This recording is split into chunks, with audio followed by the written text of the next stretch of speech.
네, 여러분들 이어서 그 지방교육자치제도에 대해서 얘기를 좀 해볼 건데요.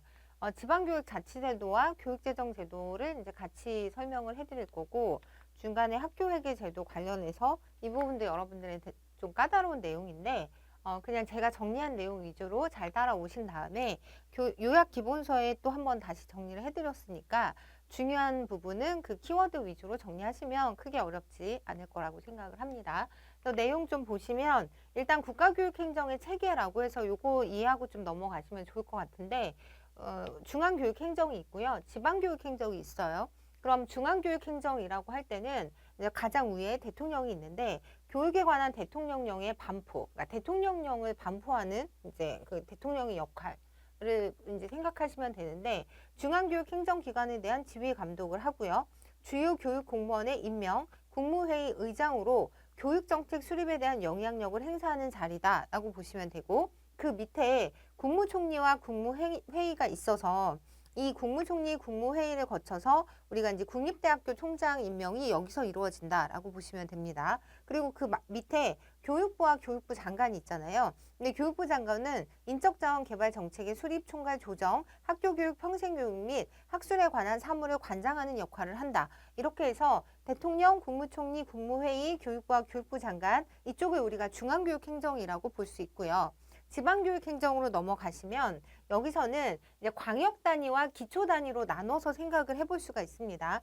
광역단위는 우리가 특별시, 광역시, 도라고 얘기를 하는데 전국 17개 시도, 광역, 지방, 의회에 교육하기에 관한 의안과 청원 등을 심사 의결하기 위해서 상임위원회 형태로 교육위원회를 두고 있어요. 제가 뒤에 가서 다시 설명을 해드리겠지만 우리나라는 현재 교육위원회가 별도로 있는 것이 아니라 그 지방의회에 상임위원회 형태로 교육위원회가 있다라고 하는 부분, 이 부분 되게 중요하니까 기억하시고요. 시도의 교육하기에 관한 사무의 집행기관으로 교육감이 있어요. 그리고 교육감 밑에 국가교육공무원으로 보하는 부교육감과 필요한 보조기관, 교육장을 두고 있다라고 보시면 되고요. 부교육감은 교육감이 추천한 자를 교육부 장관의 제청으로 국무총리를 거쳐서 대통령이 임명한다. 라고 하는 부분도 시험에 출제가 되니까 기억하시면 좋을 것 같아요. 그리고 기초 단위를 보시면 시군구를 우리가 기초 단위라고 하는데 한 개 또는 두 개 이상의 시군 및 자치구를 관할구역으로 하는 하급 교육행정기관으로서 교육지원청이 있죠. 교육지원청은 장학관으로 보임하는 교육장을 두고 있는데 교육장은 시도의 교육하기에 관한 사무 중 다음 각호의 사무를 위임받아서 분장한다. 라고 보시면 되고요. 공사립의 유치원, 초등학교, 중학교, 국민학교, 고등국민학교 및 이에 준하는 각종 학교의 운영 관리에 관한 지도 감독, 그 밖에 조례로 정하는 사무를 위임받아서 분장한다라고 생각하시면 될 것 같습니다. 그리고 이제 교육자치제도의 의의와 원리를 좀 살펴보자면 교육자치의 의의는 교육의 자주성과 정치적 중립성을 확보하기 위한 제도다라고 보시면 돼요. 그리고 이 교육자치의 원리도 이제 몇 가지로 살펴볼 수 있는데 첫 번째는 자주성 존중의 원리라고 해서 제가 뭐 자주성이란 말 나오면 자주 독립 이렇게 연결하자라고 말씀을 드렸잖아요. 그래서 독립이라는 키워드가 나온다라고 보시면 될 것 같아요. 네, 펜으로 바꿔서. 그리고 독립이라는 키워드가 나오기 때문에 자주성 존중의 원리라고 보시면 되는데 지방교육행정기구를 일반행정기구에서 독립을 시켜서 교육활동의 자주성과 독립성을 보장하고자 하는 게 교육자치다라고 보시면 되고 헌법 제31조 제4항 우리 아까 살펴본 내용에서 교육의 자주성, 전문성, 정치적 중립성 및 대학의 자율성은 법률이 정하는 바에 의해서 보장된다라고 이제 되어 있잖아요. 그래서 그 헌법에 근거해서 자주성 존중의 원리를 지키고자 교육자치를 실행하고 있다라고 보시면 될 것 같습니다. 이번에 전문적 관리의 원리라고 해서 지방교육 행정 조직에 있어서 교육감을 비롯한 중요한 행정적 인사에 있어서 교육 또는 교육행정의 전문성이 보장되어야 한다라는 그런 전문적 관리의 원리가 교육자치에 내포되어 있다라고 보시면 되고요. 지방분권의 원리라고 하는 것도 이제 교육자치의 성격으로 볼 수 있는데 교육정책의 결정 및 집행에 있어 중앙집권을 지향하고 지방으로 권한을 분산 이양하겠다라는 의도가 들어있는 거죠. 그리고 이제 네 번째가 민중통제의 원리라고 해서 주민의 권리와 책임의 원리라고 할 수도 있는데 교육정책을 민의에 따라 결정하고 운영, 구체적으로는 지방 주민의 대표로 구성되는 교육위원회에 지방교육의 정책 결정권이 기속되어야 함을 의미하는데 우리나라 같은 경우는 지금 현재로서는 교육위원회가 별도로 없기 때문에 이 부분은 아니지만 교육감 선거를 직접 하고 있잖아요. 그래서 그런 부분을 통해서 주민통제의 원리가 들어가 있다라고 볼 수 있는 거죠. 그리고 요거는 이제 교육기본법 제5조 제1항에도 국가 지방자치단체는 교육의 자주성과 전문성을 보장해야 하며 지역 실정에 맞는 교육을 실시하기 위한 시책을 수립 실시하여야 한다라는 조항이 교육기본법에도 있기 때문에 교육자치에서 자주성 존중의 원리를 이렇게 헌법과 법률이 규정하는 것을 근거로 하고 있다라고 생각하시면 될 것 같습니다. 그런데 이런 교육자치를 바라보는 시선으로 관점으로 우리가 우리가 보면 그 민주성의 원리와 전문성의 원리로 나눠볼 수 있어요. 제가 이거 지운다고 열었다가 이렇게 지우고 민주성의 원리와 전문성의 원리로 나눠볼 수 있는데 민주성의 원리라고 하는 건 이제 민주주의를 생각하시면 돼요. 그래서 지방자치에 보다 중점을 두고 이제 둔 원리라고 보시면 되는데 민주성의 원리는 두 가지로 구체화가 됩니다. 주민자치의 원리, 앞에서 살펴봤던 내용이죠. 주민이 그들의 대표를 통해 교육정책을 결정하는데 우리는 이제 교육위원회 제도가 별도로 없기 때문에 교육감을 직접 이제 우리가 투표로 선출을 한다라고 하는 부분들을 예로 생각해 보시면 될 것 같아요. 그리고 그 지방분권의 원리, 중앙으로부터 권한을 위임받아 지방교육 행정기관이 독자적, 창의적, 자율적으로 교육 업무를 처리하잖아요. 그래서 이런 뭐 주민자치의 원리라든가 지방분권의 원리를 통해서 민주성의 원리를 도출해 볼 수 있다라고 보시면 되는데 이런 민주성의 원리가 아니라 이걸 전문성의 원리로 교육자치를 들여다보자면 교육자치에 보다 중점을 둔 원리이면서 전문성의 원리는 두 가지로 구체화가 되는데 자주성 존중의 원리와 전문적 관리의 원리로 이제 구체화된다고 보시면 돼요. 그래서 자주성 존중의 원리라는 건 분리 독립 정치적 중립성을 통해 자주성을 보장함으로써 이제 교육에 있어서 전문성을 좀 높여가겠다라는 측면이고요. 전문적 관리의 원리라는 건 일반 관료가 아닌 전문가가 관리한다는 원리로 교육감이 교육 경력을 이제 3년 이상을 두고 있잖아요. 이제 그런 것들이 전문성의 원리가 구체화된 사례다라고 보시면 될 것 같습니다. 그래서 요것도 이제 그 지방교육자치제도 자체도 몇 번의 변화를 좀 거쳐서 오늘날의 제도로 이제 완성이 됐는데 요걸 좀 이제 개정 사항들을 좀 살펴보는 게 좋을 것 같아서 제가 정리를 좀 해드린 거고요. 주요 개정 사항이라고 해서 보시면 첫 번째 교육자치의 시기라고 해서 91년 6월 91년도에 지방교육 자치에 관한 법률이 제정이 되고 시도의 교육학교에 관한 중요 사항을 심의 의결하기 위해 이때만 해도 시도의 교육위원회가 있었어요. 그러니까 시도의 교육위원회를 설치 사무의 집행기관으로 시도교육감을 두었죠. 이제 그러다가 교육자치의 일부 폐지라고 해서 2006년 12월 이렇게 해서 교육위원회를 시도의회 내 상임위원회로 두도록 하고 시도의회 의원과 교육위원으로 교육위원회를 구성하되 교육의원이 과반수가 되도록 했었거든요. 그러니까 이 앞에서 말했던 그 교육위원회를 이렇게 시도의회 의원, 교육위원으로 나누고 학교 운영위원회에서 선출하던 교육감을 주민 직선제로 이렇게 바꿉니다. 그래서 2010년 7월 이후 교육자치 의결기관이었던 교육위원회가 시도의회에 통합이 돼요. 그래서 이제 결국 지금 보시면 교육위원회가 폐지가 돼서 2010년 2월 개정된 지방교육자치에 관한 법률에 따라 2014년 7월부터 교육위원제가 폐지되었다라고 하는 부분을 기억을 하셔야 되는데, 그러니까 지금 우리는 교육위원회를 별도로 두지 않고 지방의회의 상임위원회 형태로 이제 두고 있다라고 생각하시면 돼요. 그렇게 정리를 하시고, 그리고 교육감 관련한 내용을 좀 보자면 지방교육 자치에 관한 법률에 의해서 교육감 후보자의 자격 기준에서 정당원 제한기간 1년은 유지가 되었는데 교육행정 경력이 삭제됐었어요. 그러다가 교육 경력이나 교육행정 경력이 없는 교육감이 가능하게 됐었는데 2014년 2월 개정된 이 법률에 따라서 다시 교육감 후보자의 자격 기준으로 교육 경력 또는 교육행정 경력 3년 이상을 다시 규정을 하게 되거든요. 그래서 지금 현재에서는 무경력자 교육감은 불가능하게 된 거죠. 그리고 그런데 제주특별자치도의 경우에는 현재까지 교육 경력 또는 교육행정 경력 5년 이상이 그대로 유지되어 있다라고 하는 부분도 같이 기억하시면 좋을 것 같아요. 그러니까 현행 교육자치라고 봤을 때는 현재 우리나라는 교육감의 교육 경력을 3년이라고 보고 있거든요. 그런데 제주특별자치도의 경우에만 애초에 예전에 5년이라고 했던 규정을 그대로 변함없이 유지하고 있기 때문에 지금도 5년으로 되어 있다라고 하는 부분을 이제 참고로 기억해 두시면 좋을 것 같고요. 그래서 지금까지 살펴본 현행 교육자치제에 대한 주요 쟁점을 좀 살펴보자면 교육의 자주성 원리를 살릴 수 있는 교육위원회가 없다라는 부분에 있어서 이제 문제점으로 지적을 받고 있는 부분이에요. 그래서 이게 헌법 제31조 제4항에서 명시된 교육의 자주성, 정치적 중립성을 침해한다고 보는 의견이 있는 거죠.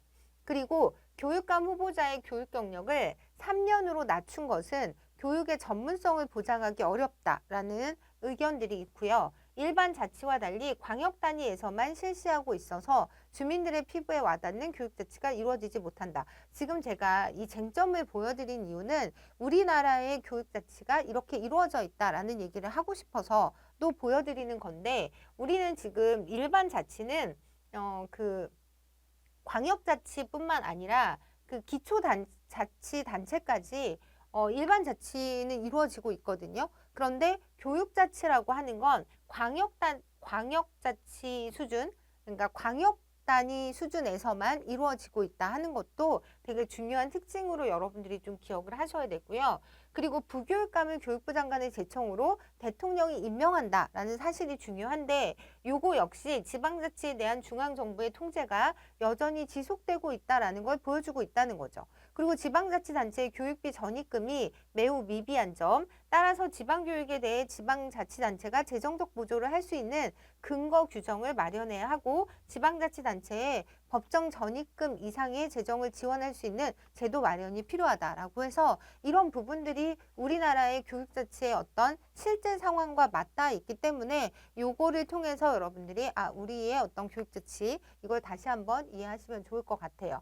그래서 지방교육자치에 관한 법률 제24조를 보면 교육감 후보자의 자격을 규정하고 있는데, 교육감 후보자가 되려는 사람은 일단 후보자 등록 신청 개시일로부터 과거 1년 동안 정당의 당원이 아닌 사람이어야 한다라는 규정이 있으므로 이제 그 교육의 정치적 중립성을 보장하겠다라고 이해를 하시면 될 것 같고요. 그리고 경력에 있어서는 3년 이상 있거나 다음 각호의 어느 하나에 해당하는 경력을 합한 경력이 3년 이상 있어야 한다라고 해서 교육 경력 플러스 교육행정 경력을 합쳐서 교육 경력만 있건 교육행정 경력만 있건 상관없는 거죠. 그러니까 둘 중에 어떤 경력이든 합쳐서 3년 이상이면 교육감 후보자가 될 수 있다라고 하는 부분을 기억하시고요. 그리고 문제를 보시면 지방교육 자체에 관한 법률상 교육감에 대한 설명으로 옳지 않은 것은 이라고 물어보고 있는데, 시도의 교육하기에 관한 사무의 집행기간, 이 표현도 기억하셔야 되고요. 교육하기에 관한 교육규칙의 제정에 관한 사항을 관장한다. 이것도 맞는 내용. 교육감 후보자가 되려면 교육경력과 교육행정직을 각각이 아니라 둘 다 합쳐서 3년이면 된다는 거죠. 이렇게 문제 많이 나오고 있으니까 이거 꼭 기억하시고요. 주민은 교육감을 소환할 권리를 가진다. 직접 뽑기도 하는데 소환권도 갖고 있다라고 생각하시면 될 것 같습니다. 그리고 다음 문제 보시면 그 현행 지방교육자치제도에 대한 설명으로 옳은 것은 이라고 하고 있는데, 부교육감은 대통령이 임명한다. 그리고 교육감의 임기는 4년이며, 요거 문제 많이 나와서 제가 맨날 뭐라 그러냐면 교육감이 세 글자잖아요. 그래서 요거는 3기에 걸쳐서 재임할 수 있다라고 생각하시면 돼요. 그래서 요거 많이 나오고 있으니까 교육감 세 글자 3기라고 기억을 하시고요. 그리고 임기는 4년이다라고 하는 부분. 지방교육자치제의 실시 단위는 시군구 기초자치단체를 단위로 한다라고 하는 부분. 그리고 시도교육청의 교육위원회를 두고 교육위원은 주민이 직접 선거해서 선출한다. 이거 다 틀린 내용이잖아요. 그래서 지방교육자치제의 실시 단위는 시군구 기초자치단체가 아니라 광역자치단체를 기준으로 한다라고 하는 부분도 중요하고요. 그리고 시도교육청이 교육위원회를 두고 교육위원회가 별도로 없다고 말씀을 드렸잖아요. 그래서 물론 이제 시도의회의 상임위원회 형태로 교육위원회가 있는데 이 교육의원이라고 하는 사람들은 그 시도의원들이 맡아서 하는 거기 때문에 요거는 옛날 얘기에 해당된다라고 해서 요것도 걸러내실 수 있어야 하고요. 그리고 우리 교육감 선거를 그 대통령 선거할 때 같이 하잖아요. 그 얘기는 교육감의 임기가 4년이 아니라 5년이라고 보시면 될 것 같습니다. 근데 어쨌든 임기보다는 그 3기에 걸쳐 재임할 수 있다라는 부분이 문제에 많이 나오니까 그 부분 위주로 보시면 될 것 같아요. 네. 그리고 지방교육 자치에 관한 법령상 교육감에 대한 설명으로 옳은 것만을 모두 고르라고 했는데 교육규칙의 제정에 관한 사항은 교육감의 관장 사무에 해당된다. 교육규칙의 제정에 관한 사항은 교육감의 관장 사무에 해당한다라고 되어 있는데 요거는 맞는 내용이에요. 그리고 주민은 교육감을 소환할 권리를 갖고 있다. 요거 두 개 맞는 내용이고요. 시도의회에 제출할 교육학위에 관한 조례안과 관련해서 심의 의결할 권한을 가진다. 교육감의 임기는 4년으로 하고 교육감의 계속 재임은 3기에 한한다. 그래서 보시면 지금 이게 시도의회에 제출할 교육학위에 관한 조례안과 관련해서 심의 의결할 권한을 갖는 거는 교육위원회의 역할인 거잖아요. 그래서 물론 조례안 작성권을 갖고 있는 건 맞아요. 그래서 여기서는 일단 디귿을 우리가 빼고 들어가야 되는데 디귿을 빼고 그리고 이제 리을을 넣을 건지 말 건지의 문제잖아요. 근데 제가 지금 아까 헷갈린 게 있는데 교육감의 임기가 4년이죠. 왜냐하면 국회의원 뽑을 때 같이 뽑는 거잖아요. 그래서 제가 좀 헷갈렸는데 교육감의 임기 4년 그리고 교육감의 계속 재임은 3기에 한한다. 이것도 맞는 내용이기 때문에 답은 기역, 니은, 리을이라고 생각하시면 될 것 같습니다. 그리고 2012년도 국가직 문제를 보실 건데 이렇게 교육감의 임기와 자격에 대한 문제가 되게 많이 나오고 있어요. 그래서 보시면 교육감 후보자가 되려는 사람은 당의 시도지사의 피선거권이 있는 사람으로서 후보자 등록 신청 개시일로부터 과거 1년 동안 정당의 당원이 아닌 사람이어야 한다. 이거 맞는 내용이고요. 그리고 후보자 등록 신청 개시일을 기준으로 지방교육 자체에 관한 법률 제10조 제2항에 따른 교육 경력 또는 교육 행정 경력이 5년 이상이 아니잖아요. 3년이라서 일단 얘가 답이고 임기는 4년으로 하되 재임은 2기가 아니라 3기에 해당하는 거죠. 그리고 국회의원, 지방의회 의원, 교육위원, 국가공무원, 지방공무원, 사립학교 교원 및 사립학교 경영자 등은 겸직할 수 없다라고 되어 있는데 이거는 이제 법에 근거해서 겸직할 수 있다라고 보시면 돼서 답은 일단은 잠깐만요. 네, 이게 제가 다 지금 고쳐드렸는데 네, 지금 옳지 않은 거잖아요. 그래서 이게 왜 이렇게 됐냐면 일단은 그 예전에는 5년 있었어요. 근데 이게 지금 문제가 2012년도 국가직 문제잖아요. 그러다 보니까 예전에는 5년 이상, 그리고 지금도 제주도는 5년 이상이라고 말씀을 드렸잖아요. 그래서 요거는 요즘 법에 바꿔서 이제 3년 이상으로 하면 되는 거고, 그래서 얘는 답이 뭐였냐면 3번이 답이었어요.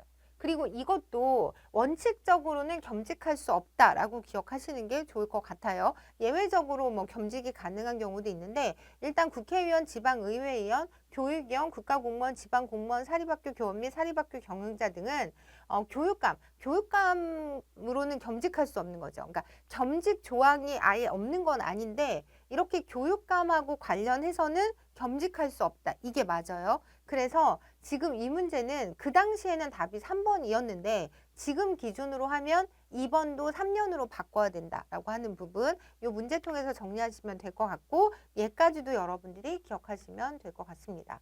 그리고 나서 이제 지방교육자치제 관련해서 학교 자율 경영에 대해서 좀 살펴볼 건데 학교마다 특수성과 자율성을 살려 교육할 수 있는 제도를 마련하고 그 일환으로 학교운영위원회라는 걸 운영하고 있어요. 근데 이 학교운영위원회는 학교 자율화 확대 등의 학교 단위 책임 경영제의 대표적인 실천 사례다라고 보시면 되는데, 학교 운영의 자율성을 보장하고 학부모의 학교 참여를 활성화하자는 취지에서 설치 운영되고요. 현재 공사리 모든 학교에서 의무적으로 구성 운영되고 있다라고 하는 부분 기억하시고요. 그리고 학교 운영위원회의 개념이라고 하면 학교 단위 차원의 교육자치기구라고 볼 수 있고, 학교 내외의 구성원이 함께하는 학교 공동체 라고 볼 수 있고요. 개성 있고 다양한 교육을 꽃피울 수 있는 제도적 장치다라고 볼 수 있는 거죠. 그래서 우리나라 그 초중등 교육법 제31조에 보면 학교 운영의 자율성을 높이고 지역의 실정과 특성에 맞는 다양하고도 창의적인 교육을 할 수 있도록 초등학교, 중학교, 고등학교, 특수학교 및 각종 학교의 학교 운영회를 구성 운영해야 한다라고 하는 의무 조항으로 들어있다라는 부분도 같이 기억하시면 좋을 것 같아요. 그리고 학교 운영위원회의 기능이라고 해서 이제 내용을 좀 보자면, 그 모든 사항에 대해서 국공립학교의 경우에는 심의를 하고요. 그리고 사립학교의 경우에는 학교 현장과 학칙의 제정 또는 개정에 대해서만 자문을 하고 그 외 나머지 것들에 대해서는 심의한다. 그래서 사립학교 또한 심의기구화 시켰다라고 보시면 되는데, 얘는 그 외에도 학교 발전을 위한 기금을 조성하고 운영, 사용할 수 있는 권한도 이제 학교 운영위원회가 갖고 있다라고 생각을 하시면 됩니다. 그리고 학교에 속하는 회계 예산은 해당 학교의 장이 편성하고 학교 운영위원회 심의를 거친 후에 이사회의 심사 의결로 확정하고 학교의 장이 집행한다라고 하는 부분, 아까 제가 이제 사립학교법 일부 개정하면서 이런 부분들이 바뀌었다라고 말씀을 드렸잖아요.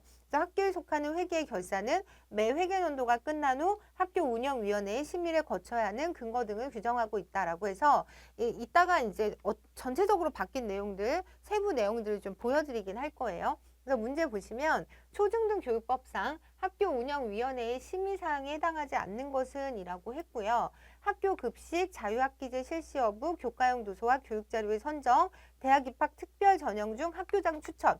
여기서 이 자유학기제 실시 여부는 우리 2022 개정 교육과정 때도 설명을 해드렸지만 요거는 정해져 있는 거지 학교장이 재량으로 뭐 이렇게 바꿀 수 있는 건 아니에요. 그러니까 학교 운영위의 심의사항이 될 수 없다라고 보시면 되는데, 요 2022 개정 교육과정 할 때 그 자유학기제를 1년에서 1학기로 축소를 시켰지만 이건 꼭 해야 되는 거지 어떤 심의사항이나 뭐 그런 재량권 사항이 아니다라고 하는 부분을 기억하시면 될 것 같습니다. 그리고 요거 제가 보여드린다고 했던 건데, 그 초중등 교육법이 21년도에 일부 개정이 되면서 이렇게 바뀌었어요. 그래서 국공립학교에 있던 학교 운영회가 다음 사항을 심의한다라고 되어 있던 걸 그냥 모든 학교라고 칭을 이제 가리키게 된 거죠. 사립학교를 포함한 모든 학교는 학교 운영위원회가 다음 각호의 사항을 심의한다. 다만 사립학교에 두는 학교 운영회의 경우에는 제7호 및 제8호의 사항은 제외하고,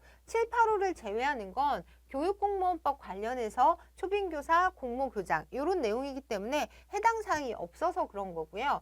제1호의 사항만 자문을 하는 거죠. 학교 현장과 학칙의 제정 또는 개정 부분만 학교의 건학 이념을 존중하는 취지에서 얘만 자문하고 나머지 부분들 학교의 예산안과 결산, 교육과정 운영 방법, 교과용 도서와 교육자료 선정, 교복, 체육복, 졸업앨범 등 학부모 경비 부담 사항이라든가 정규학습 시간 종료 후 방학기간 중에 교육활동 및 수련활동, 학교 운영지원비 조성 운영 및 사용, 학교 급식, 대학 입학 특별 전형 중 학교장 추천사항, 학교 운동부의 구성 운영, 학교 운영에 대한 제한 및 건의사항, 이런 모든 것들에 대해서 심의한다로 바뀌었다라고 정리를 하시면 되고요. 그리고 요 부분 제가 요거 좀 크게 보여드린 거예요.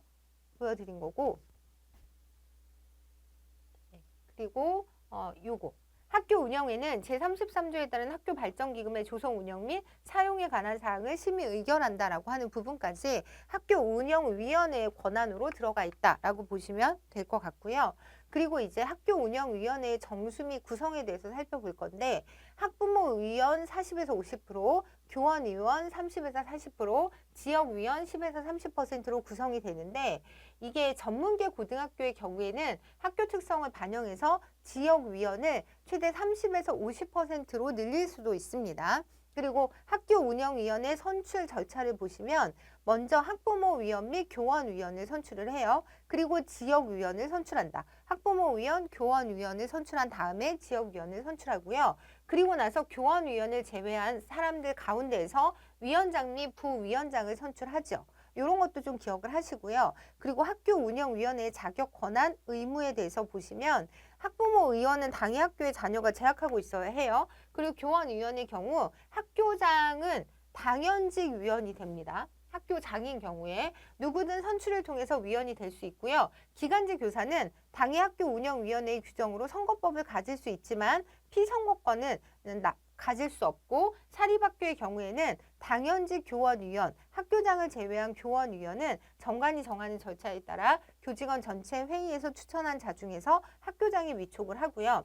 지역위원은 당의 해당 학교가 소재하는 지역을 생활 근거지로 하는 자로서 꼭 이제 뭐 자녀나 뭐 누가 다니거나 주소지가 거기여야 되는 건 없는 거죠. 생활 근거지가 그 학교 인근이면 되는 거고 예산회계, 감사, 법률 등 전문가, 교육행정에 관한 업무를 수행하는 공무원, 당의 학교가 소재하는 지역을 사업활동의 근거로 하는 사업자, 당의 학교를 졸업한 자, 기타 학교 운영에 이바지하고자 하는 자는 학교 운영위원이 될 수 있다라고 하는 부분, 그 부분도 이제 기억을 하시고요.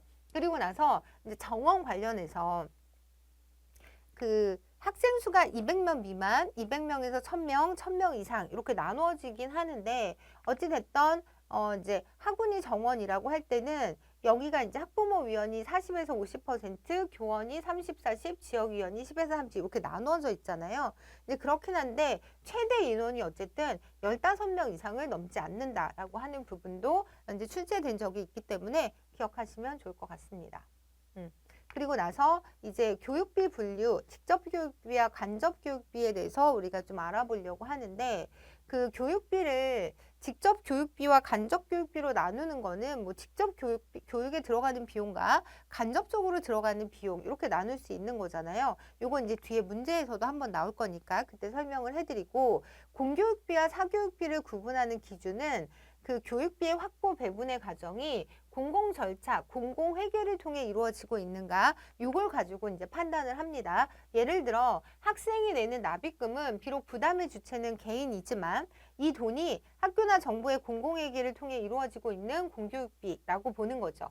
그리고 이용자에 한해서만 지불을 의무화하고 있지만 조세 수입을 통해 획득된 재정과 똑같은 원칙에 의해 배분 집행되고 있을 경우에는 그게 이제 공교육비라고 이제 규정이 되고요. 이와 반대로 사교육비는 학생들의 교재비, 사서, 학원비 등과 같이 개인의 자유 계획에 의해 집행되는 경비를 말합니다. 물론 납입금도 학생의 선택에 따라 지출 여부가 결정된다고 볼 수 있지만 그것은 교육재를 구입하기로 결정한 이후에 학교에 입학하고 난 이후에는 의무적인 경비가 되고 졸업 이전까지는 자유로이 지출을 철회할 수 없는 거잖아요. 그리고 그 경비가 구체적으로 어떤 방식으로 쓰여야 하는가에 대해서는 아무런 결정 권한도 가지지 않기 때문에 이런 것들을 우리가 공교육비라고 얘기를 하는 거죠. 아까 직접 교육비, 간접 교육비를 좀 보여드린다고 했는데 보시면 납입금, 교재대 혹은 정부 수준의 교육 예산 등과 같이 직접적으로 재화나 용역을 소비하는 걸 우리가 직접 교육비라고 얘기를 하고요. 간접 교육비는 직접 교육비를 다른 용도로 소비했을 경우를 가정했을 때의 유실소득 또는 기회비용이라고 생각하시면 되고요. 예를 들면 학교 재학기간 중 취업을 하지 못함으로 인해 유실되는 소득을 우리가 이제 간접 교육비 또는 기회비용이라는 표현을 쓰는 거죠. 요거 관련해서 문제가 출제가 됐었는데 교육재정의 구조와 배분에 대한 설명을 옳지 않은 것은 이라고 물어보고 있고요. 학생이 교육을 받는 기간 동안 미취업에 따른 유실소득은 공부담 교육기회 비용에 해당된다라고 했는데 이 미취업에 따른 유실소득이라고 하는 게 개인의 부담인 거잖아요. 어떻게 보면. 그래서 옳지 않은 것은 그래서 얘를 사부담 교육기회 비용이라고 바꾸면 될 것 같고요. 제가 안 바꿔놨네요. 그래서 여기서 옳지 않은 것은 이라고 골라주면 되는데 나머지는 다 맞으니까 정리를 좀 해보자면 국가는 지방교육 재정상 부득이한 수요가 있는 경우 국가 예산으로 정하는 바에 따라 보통 교부금과 특별 교부금 외에 따로 증액 교부할 수도 있다라고 생각을 하시고요.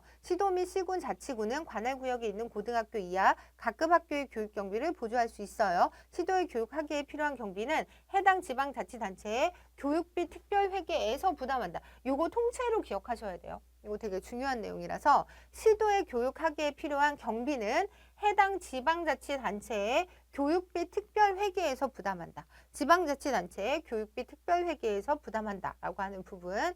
그리고 간접교육비에 대한 설명으로 옳지 않은 것은? 이라고 물어보고 있는데 이게 작년 시도교육청 문제였잖아요.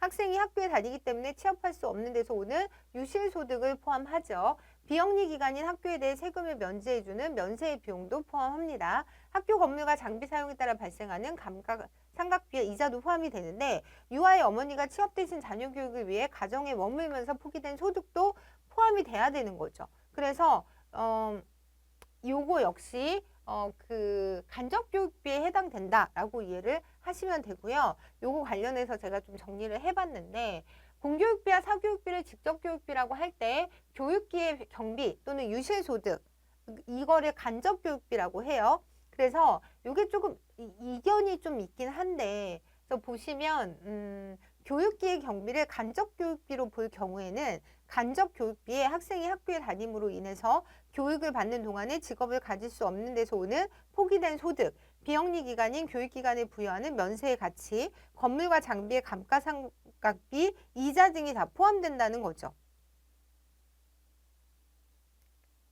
그리고 이 외에도 학생들이 사용하는 교재 학부모, 학용품, 기타 설비의 비용, 건물과 시설의 소모에 대한 감가상각비, 건물과 시설을 임대해 줄 수 있는 기회의 포기를 반영한 잠재적인 이자, 그리고 가정에서 교육적인 봉사를 수행하는 어머니들의 포기된 소득에 대한 전가된 비용, 이 모든 것들을 다 간접교육비로 볼 수도 있다라고 보시면 될 것 같아요. 그리고 이 교육비를 이제 공교육비와 사교육비로 좀 나눠 볼 건데 아까 설명드렸던 내용이에요. 그래서 보시면 교육비의 확보 배분의 과정이 공공의 회계 결차를 통하는가 아닌가를 통해서 공교육비와 사교육비로 나누고요. 그리고 공교육비는 부담의 주체가 누구인지에 따라서 공부담 공교육비, 사부담 공교육비로 나눌 수 있는 거죠. 그래서 보시면 지방교육재정교부금법에 의해서 국가가 부담하는 교육비 및 지방재정법에 의해서 지방자치단체가 부담하는 교육비를 우리가 공부담 공교육비라고 하고요. 학부모가 부담하되 교육비 특별회계, 요거 아까 보여드렸던 거, 입학금 및 수업료와 학교 회계, 급식비, 방과 후 학교 활동비 등 학부모 부담 수입이긴 하지만 어쨌든 학교 회계를 거치거나 이런 식으로 공공의 회계 절차를 거치는 교육비를 사부담 공교육비라고 합니다. 그리고 여기 아예 사교육비는 뭐냐면 개인의 자유계획에 의해 집행되는 그런 교육비를 사교육비라고 하는데 교재비나 사설 학원비 이런 것들을 생각하시면 될 것 같아요. 그래서 큰 틀에서 보면 요게 이제 부담의 주체가 사부담이 되는 거죠. 여기는 공부담이 되는 부분으로 이제 나눠 보셔도 좋을 것 같아요. 그리고 문제를 보시면 공사교육비를 공공의 회계 절차를 거치는가에 따라 분류할 때 공교육비에 해당하지 않는 것은? 이라고 물어보고 있는데 요거 지금 알아보는 것처럼 학생이 사설학원에 내는 학원비는 자유계획에 의거해서 지출되는 거니까 얘는 이제 사교육비고요. 학생이 학교에 내는 입학금, 학부모가 부담하는 학교 운영 지원비, 학교 법인이 부담하는 법인 전입금 얘네들이 공교육비에 해당된다라고 보시면 되고요. 그리고 학부모가 지출한 교재비를 교육비의 기준에 따라 분류할 때 옳은 것만으로 묶은 것은? 이라고 했는데 일단 직접 교육비에 해당이 되잖아요. 그러면서 사교육비, 이거는 이제 공공의 회계 절차를 거치지 않는 거니까. 그리고 얘는 사부담 교육비라고 해서 답은 2번이었던 문제였고요. 이렇게 이제 교육비 분류에 대한 문제들이 나오고 있기 때문에 이 부분에 대한 개념도 여러분들이 잘 정리하고 계셔야 되고요. 다음 설명에 해당하는 것은? 이라고 해서 이것도 작년 문제였는데 일정 규모의 단위 학교가 현재 교육목표 및 교육과정 등 제반 교육체제를 유지한다는 전제하에서 정상적인 교육활동을 수행하는 데 필요한 최소한의 교육비, 최저 소요 교육비라고 하는데 이걸 뭐라고 부를 것인가 라고 해서는 지금 우리가 살펴본 게 간접교육비, 직접교육비, 공부담 교육비였잖아요. 그러면 우리가 봤던 내용에 의거하면 여기 내용은 나온 적이 없으니까 요건 표준교육비라고 생각하시면 되고요. 이 표준교육비 개념도 출제가 자주 되고 있어서 꼭 기억을 하셔야 되는데 일정 규모의 단위 학교가 현재 교육 목표 및 교육과정 등 제방 교육체제를 유지한다는 전제 하에서 정상적인 교육활동을 수행하는 데 필요한 최소한의 교육비를 우리가 표준교육비라고 한다. 그리고 얘는 다시 말하면 최저소요 교육비라고도 할 수 있다라고 하는 개념 꼭 기억하시고요. 그리고 나서 이제 저희 교육재정 제도로 넘어갈 건데 재원확보 제도에서 우리가 첫째 정부 재원에 대해서 좀 알아볼 거예요. 그래서 중앙정부 재원과 지방정부 재원으로 나눠볼 수 있는데 중앙정부 재원에는 다시 일반 회계와 지방교육재정교부금으로 나눠볼 수 있습니다. 그래서 일반 회계는 국립대학을 포함한 국립교육기관과 지원, 그러니까 이런 국립대학을 포함한 국립교육기관을 지원하는 비용, 교육부가 직접 수행하는 사업을 지원하는 비용을 일반 회계라고 얘기를 하고요. 그리고 지방교육재정교부금이라고 하는 재원은 지방자치단체가 교육기관 및 교육행정기관을 설치 경영함에 있어서 필요한 재원을 전부 또는 일부를 국가가 교부해서 교육의 균형 있는 발전을 도모함을 목적으로 해서 이제 만든 게 지방교육재정교부금인데 이 교부금 재원은 교육세 세입액 중 일부와 내국세 일정 비율에 해당하는 금액을 합쳐서 이제 조달을 합니다. 요게 이제 중앙정부 재원이고요. 지방정부 재원은 지방교육세 전액이 들어가고요. 그리고 각 시도별 시도 전입금이 들어간다라고 보시면 될 것 같아요. 저 앞에서 이제 그 중앙정부 재원하고 관련해서 교부금에 대해서 좀 보자면 일단 교부금의 종류 크게 보통 교부금과 특별 교부금으로 나누고요. 그 전에 이 재원 자체는 내국세 총액의 20.79%를 가지고 이제 만드는데 얘를 일단 97%와 3%로 나눠서 이 97%에는 다시 이거를 더합니다. 교육세 세입액에서 유아교육지원 특별회계법에서 정하는 금액을 제외한 금액, 아무래도 유아교육지원 특별회계법에서 규정하는 내용은 유아교육에 들어가야 되는 거잖아요. 그래서 그 금액, 교육세 세입액에서 유아교육과 관련된 부분을 제외한 그 금액을 합쳐서 보통 교부금을 만들거든요. 그래서 얘는 교육부 장관이 기준 재정 수입액이 기준 재정 수요액에 미치지 못하는 지방자치단체에 대해서는 그 부족한 금액을 기준으로 해서 보통 교부금을 총액으로 교부한다라고 보시면 되는데 이게 계산하는 방식이 기준 재정 수입액이라고 하는 그 지방자치단체에 저 걷어들이는 교육 관련 비용, 그러니까 수입액이 있잖아요. 그러니까 그 금액하고 1년 동안 나가야 되는 비용 이것들을 계산해서 그 부족한 금액을 보통 교부금으로 교부를 한다라고 생각하시면 될 것 같아요. 저 잠깐 물 좀 먹고 하겠습니다.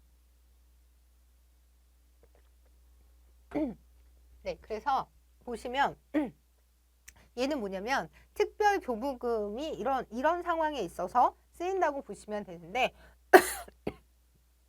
전국에 걸쳐 시행하는 교육 관련 국가 시책 사업으로 따로 재정 지원 계획을 수립해서 지원해야 할 특별한 재정 수요가 있거나 지방교육 행정 및 지방교육 재정의 운용 실적이 우수한 지방자치단체에 대한 재정 지원이 필요할 때 그리고 이런 방식으로 파악할 수 없는 특별한 지역교육 현안에 대한 재정 수요가 있을 때 그리고 보통 교부금을 산정한 이후에 산정 기일 후에 발생한 재해로 인해서 특별한 재정 수요가 필요할 때 뭐 등등의 경우에 있어서 특별 교부금을 교부한다라고 생각하시면 될 것 같아요. 그리고 이제 두 번째로 우리가 재원 확보 관련해서 학부모 재원에 대해서 좀 살펴볼 건데 이런 뭐 재원에 관련한 문제들이 간간히 또 출제가 되고 있어서 우리가 이제 학부모 재원이라고 하면 교육비 특별회계 재원으로 들어가는 입학금 및 수업료가 있고요. 학교회계 재원으로 들어가는